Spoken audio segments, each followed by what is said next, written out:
One of the most annoying things about having a spondylolisthesis when it comes to treatment, when it comes to movements, when it comes to this, that and the other, is that we know that if we have this diagnosis, I'll call it a spondylo just for short because it's a bit of a mouthful, if we do any backward bending, we want to avoid that because that arching, doing things like a cobra, etc., that has a tendency to drive into extension and maybe reinforce. It's a vulnerable movement that we do not really want to be doing when we have this diagnosis. But if you've watched some of our previous videos on this condition, you'll know that one of the secondary issues with a spondylolisthesis is one of the big problems with discs is they're great at compressing load. That's what they're built for. They're not built for shearing. And in this diagnosis, we have an element of shearing there.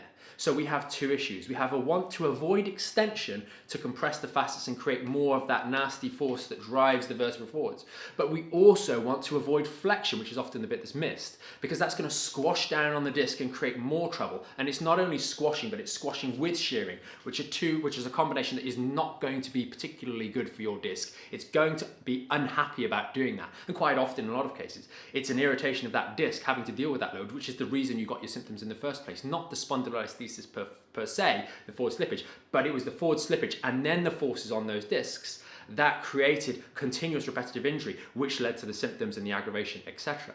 So know that this is so important if you have this particular diagnosis, that you learn to stabilize your spine first. Learn the ability to control your spinal movement. Stabilize the spine as your first port of call. From there, we can move on and add other elements. But you have to develop that foundational understanding of a neutral spine and holding it set.